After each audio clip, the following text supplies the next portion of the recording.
Sa Cebu City, naabutan naming inihahanda ni Teacher Mary Jane ang kanyang mga estudyante. Lahat ng mga bata dito sa Careta Cemetery nakatira.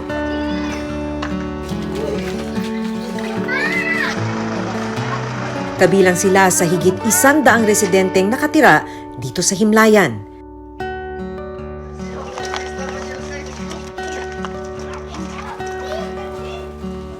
Matapos ang kanilang exercise,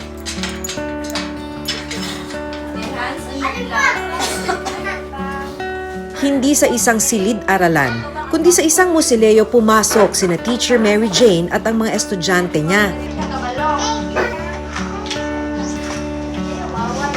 Ito pala ang nagsisilbi nilang classroom.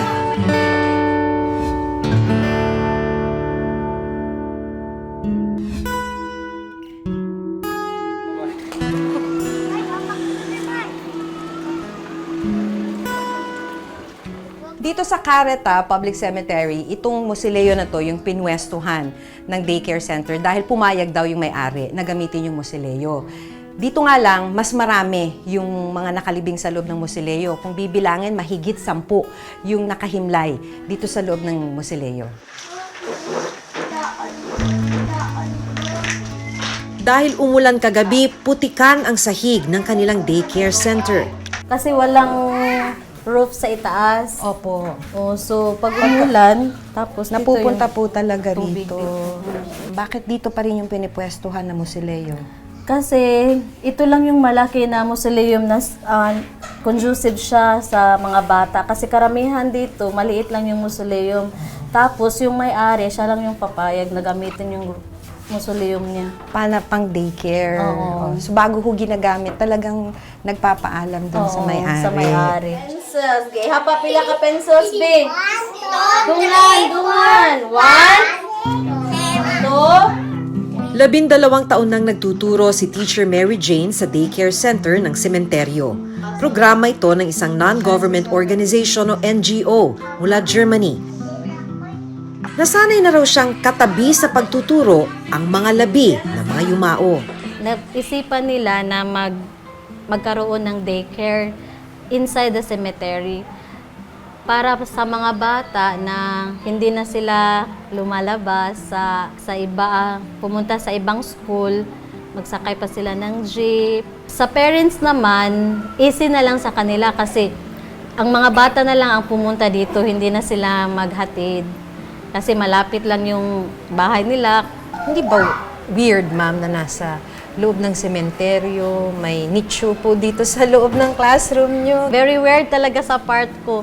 Pag start ko lang, hindi talaga maiwasan na matakot. Talaga? Nung mga unang araw mo? Oo, nung unang araw, habang naglalakad ako, patingin-tingin ako sa mga katabi. Kasi yung mga dinadaanan ko ay puro nicho.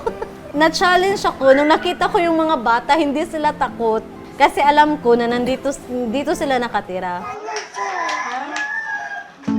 Kabilang ang magkapatid na Chelsea, 5 taong gulang, at Althea, 3 taong gulang, sa mga tinuturuan ni Teacher Mary Jane. Para sa kanilang nanay na si Annalyn Racho, malaking tulong ang pagkakaroon ng klase sa loob mismo ng sementeryo kung saan sila nakatira. Bakit pinapapunta mo sila sa daycare? Para matuto silang mag-aral bago sila mag-grade 1 para may matutunan na sila dito. Palagi kasing tulong si Ma'am Jane sa amin dito.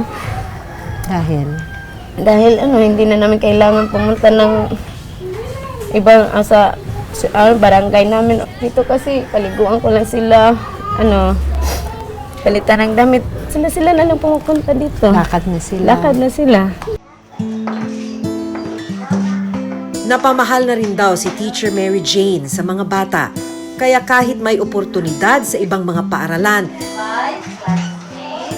See you tomorrow. hindi raw niya magawang iwanan ang daycare sa sementeryo. Dito na lang muna ako kasi sabi ng mga parents, Ma'am, huwag mo kaming iwan kasi may mga anak pa kami. May kasunod. May kasunod pa. Hindi mo maiwan. Hindi ko talaga sila maiwan. Noon, wala pang daycare. Karamihan sa mga bata ay naglalaro lang sa labas.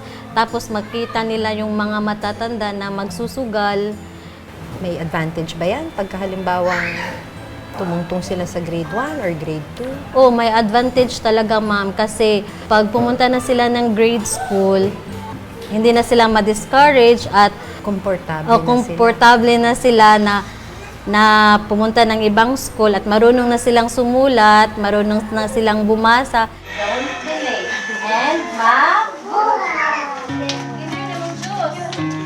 Pagkatapos ng klase, sinundo na ni Annalyn ang dalawang anak. Chelsea.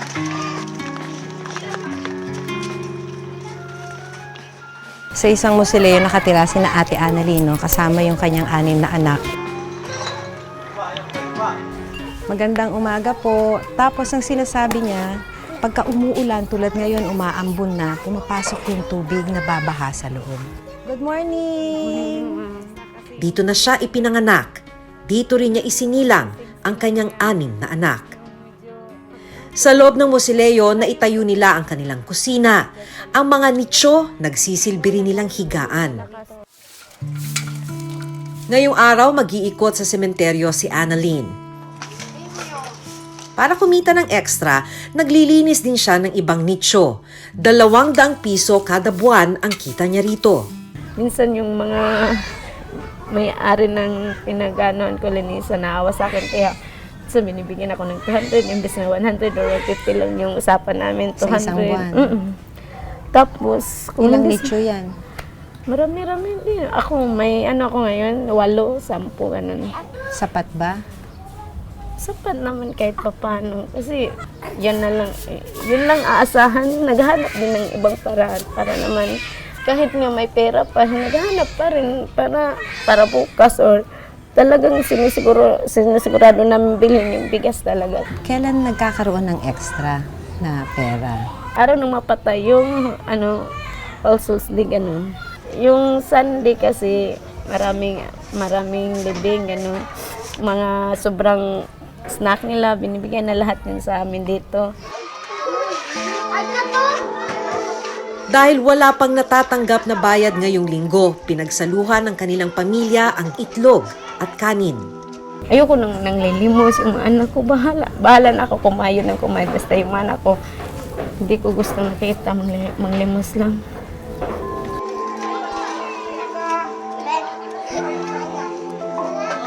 Naawa ka sa kanila sa Oh, ngayon? syempre. Bakit? Hindi naman itong buhay na gusto ko sa kanila. Gusto nila ng mga gamit ng ganito, ganyan, pero hindi namin mabili. Tapos yung mga pagkain na gusto nila, hindi namin mabigay. Pangarap niya para sa mga anak, makapagtapos sila ng pag-aaral. Kahit gaano ka pa kahirap sa buhay, pag may pinag-aralan ka, tapos yung anak mo, kung sa tingin mo may talent or masipag, angat at angat talaga yun. Kasi pag-aaral lang kasi yung yung parang puhunan mo sa buhay. Pagdating ng panahon, ito lang yung mga anak natin, yung pag-asa natin, pag-aaralin talaga natin kahit sobrang hirap. Kung papipiliin lang daw si Annalyn, ayaw na niyang lumaki sa sementeryo ang mga anak.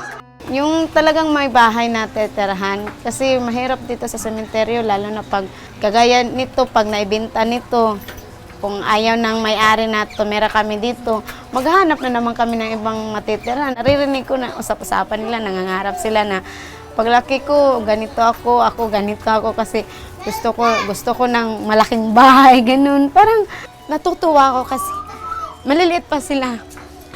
Nangangarap na sila. Parang siguro nakikita nila yung sitwasyon ganun.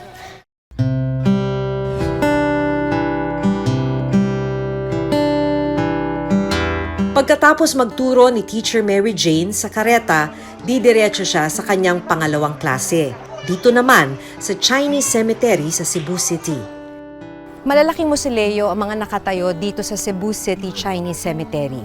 Pero ang mga himlayan ng mga namayapa na malaking tulong para sa mga walang matirhan, tinatayang nasa 600 residente ang ngayon naninirahan dito.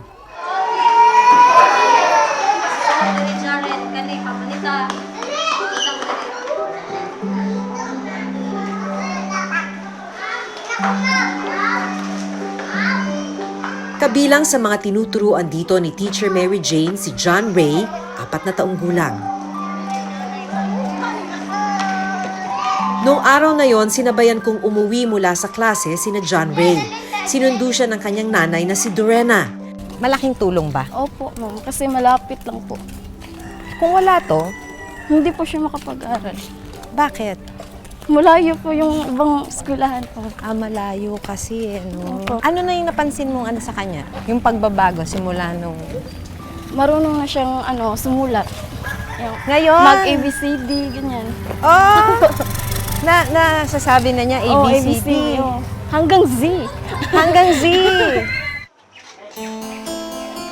Katulad ni Annalyn, dito na lumaki at nagkapamilya si Dorena. Pinayagan din sila ng may-ari ng Musileo na pansamantalang tumira rito. Kung may anak ka, tapos dito ka nakatira sa sementeryo, anong pakiramdam?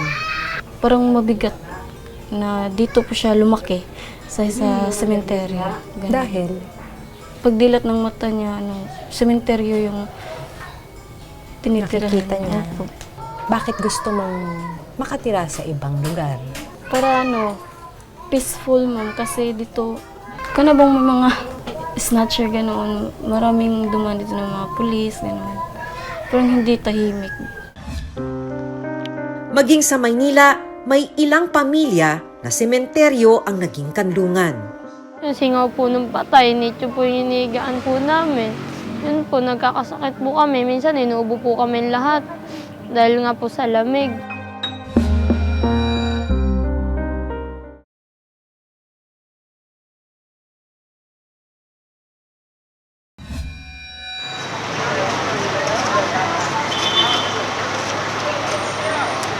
Sa loob ng isang musuleo sa Tugatog Cemetery sa Malabon City, nakilala namin ang pamilya ni Mang Noel. Mahigit 10 taon na silang nakatira sa loob ng sementeryo.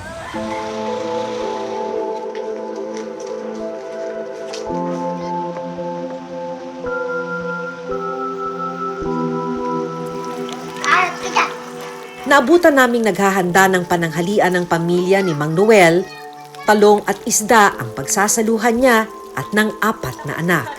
Wala nang almusal tanghalian. Pwede po hindi na pwede. 12 taon nang nakatira rito sa sementeryo si Mang Noel. Nasunugan po kami ng bahay po. Tapos naghanap po ko ng matiran. May nagsabi sa akin na sidecar boy na pagtanungan ko na pwedeng tumira dito daw sa loob ng sementeryo. Kausapin ko lang daw yung katiwala. Hanggang sa nagpulot ako ng mga plastic, mga tarapal na pagtabing-tabing ko lang. Tapos kahoy, ganun, nabuo kong ganun siya. Para pag naubos, kukuha ulit pagkakulang. Kasi para Ang anak niyang si Ronalyn, 16 na taong gulang, ramdam ang hirap ng pagtira sa sementeryo. Madumi rin naman po rin, di naman po natin masasabing malinis yun kasi po may halikabok. Tapos yung singaw po ng patay, nito po yung inigaan po namin. Yun po, nagkakasakit po kami. Minsan inuubo po kami lahat dahil nga po sa lamig. Tsaka minsan pag malakas po yung ulan, nababasa po kami doon, nakaupo lang po kami matulog. Ang nilutong pananghalian, kailangan nilang tipirin. Kailangan kasi nilang dalhan ng pagkain ang kanyang asawa.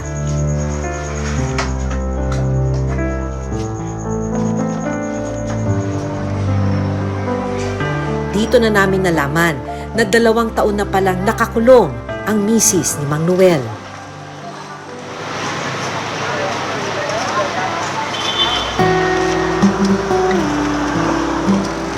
₱100 kada araw ang kinikita ni Mang Noel sa pagpapadyak, kulang na kulang raw para sa pang-araw-araw nilang gastusin.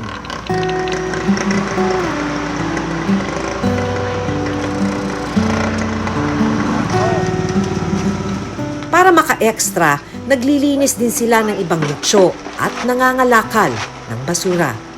tapos po. Minsan kasi hindi kami kumakain. Minsan pagka yung di namin kaya yung almusal, hindi kami nag-aalmusal. Minsan mag-aalmusal kami, wala na kami tanghalian.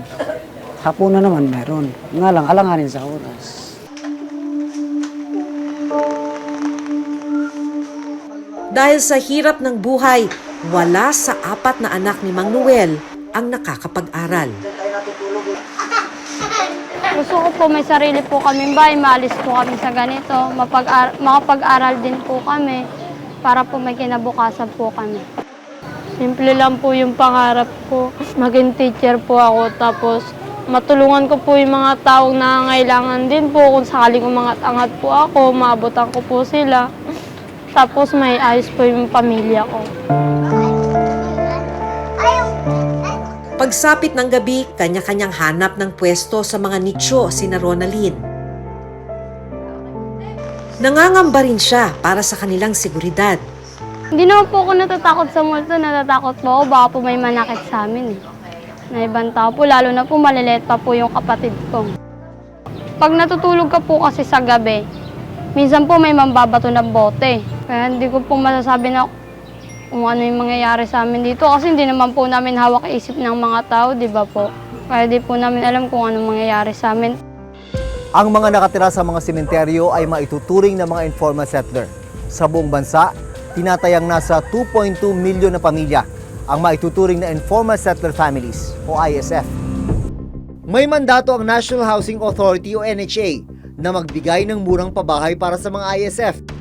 Pero sa ngayon, inuuna raw nilang i-relocate ang mga ISF na nakatira sa mga lupa kung saan itinatayo ang mga proyekto ng gobyerno.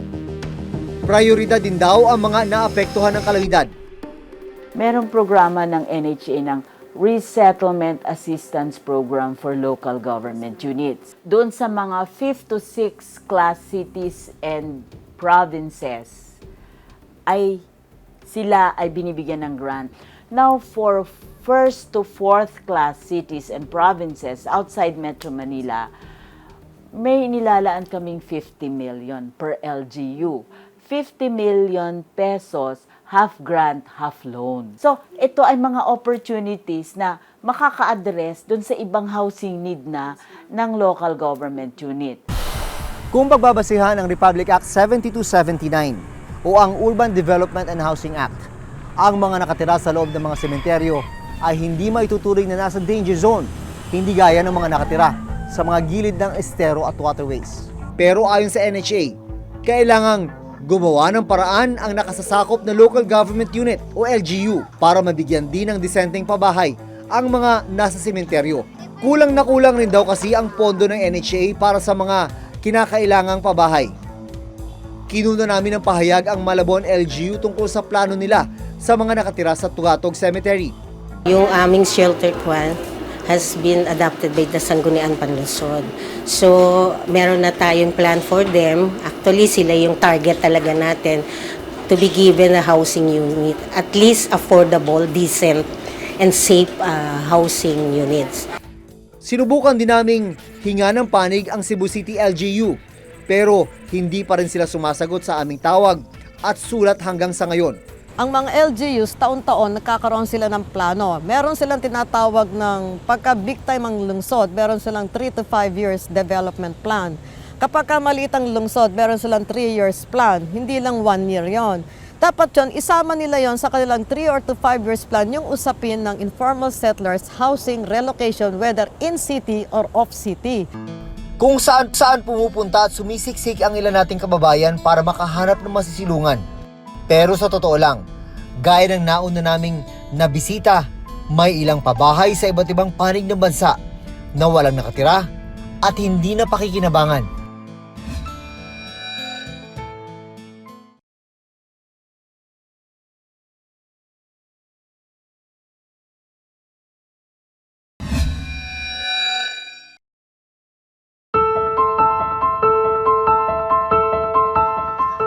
Karapatan ng sinuman na magkaroon ng disente at maayos na pabahay. Ang mga kagaya ni na Annalyn at Ronalyn, umaasang balang araw, makaalis sila sa himlayan ng mga patay at may matawag silang tunay na tahanan. Sabi ko, hindi naman ito yung pinangarap ko para sa kanila, sa mga anak ko. Hirap na po kasi kami dito.